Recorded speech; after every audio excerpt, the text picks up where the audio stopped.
कैथल के 14 युवा आज ना दिल्ली एयरपोर्ट से यहाँ पर कैथल पुलिस लाइन में यहाँ पर लाया गया है और मैक्सिमम वो लोग हैं जो अमेरिकन अथॉरिटीज़ ने इनको कैप्चर करके और इंडिया डिपोर्ट किया है, वही हैं ये 14। और जिसमें क्लायत ब्लॉक के 4 लोग हैं और पुंडरी ब्लॉक के 4 हैं, 2 प्रॉपर कैथल से हैं और 3 व्यक्ति अपने डांड ब्लॉक से हैं और एक अपना गुल्ला से है। सर, तो इस तरह बताओ कब से वो रह रहे थे वहाँ पे, कितने समय से? ये सभी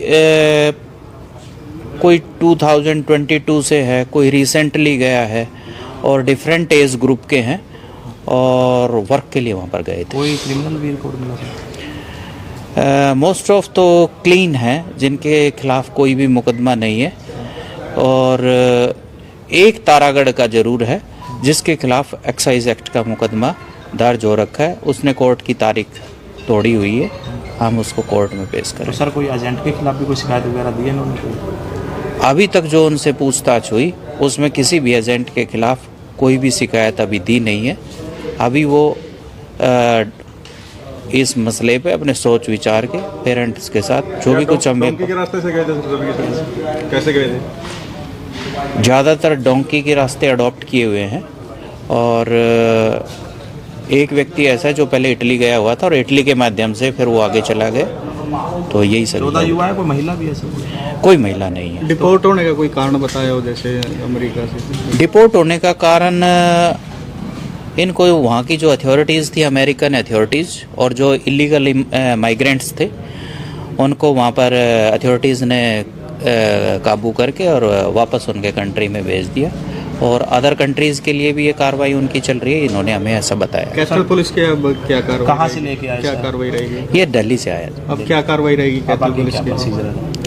आगे का प्रोसीजर अभी पूछताछ है, जो भी इंक्वायरी का पार्ट है। इंक्वायरी करने के बाद हम इनको पेरेंट्स को हैंड ओवर कर देंगे। जिसमें मैंने ज़मीन बेचकर मेरा 1 किला 2.5 डाबड़ी बेचकर 42 लाख रुपया तो तब दिया था। फिर 6 लाख रुपया एक ब्याज पे उठाकर और 1 डाबड़ी फिर मेरे भाई ने 6.5 लाख रुपये की बेची थी, जो मार्च 2025 में उन लोगों को दिया।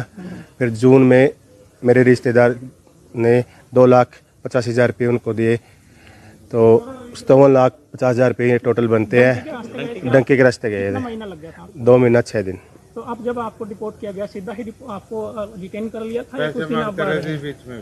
हाँ, वो डिपोर्ट तो मेरे को सीधा ही, हम सीधे हुए हैं। लगभग 180 बंदे आए थे, लेकिन जब मैं डोंकी के रास्ते गया था तो पहले उन्होंने मुझसे 42 लाख रुपए लिए थे। फिर रास्ते में स्टेप वाइज पैसे 6 लाख रुपए एक बार लिया, 6.5 लाख रुपए एक बार लिया, 2,55,000 रुपए एक बार लिया। तो आप लोगों से हाथ जोड़, पनामा रास्ते से गए? पनामा रास्ते से। आपको यूएसए से लेके आया गया, तो क्या हथकड़ियां लगी हुई थी, कैसे आए? हाँ, हथकड़ी लगी हुई और थी। कितने युवा हैं ऐसे आपकी तरह जो जिनका कह रहे हैं कि 3 तारीख को आगे फ्लाइट आने वाली? बहुत बंदे हैं। तो क्या युवाओं से क्या कुछ अपील करेंगे, किस कि रास्ते भाई वो किसी रास्ते से, डोंकी के रास्ते से तो बिल्कुल भी ना जाए। बस मैं तो हाथ जोड़ के यही कहूँगा, डोंकी के रास्ते से बिल्कुल भी ना। कैसा बर्ताव किया गया, खाने को? मैं वहाँ की गवर्नमेंट ने भी अच्छा बर्ताव किया है, कोई बुरा बर्ताव नहीं किया।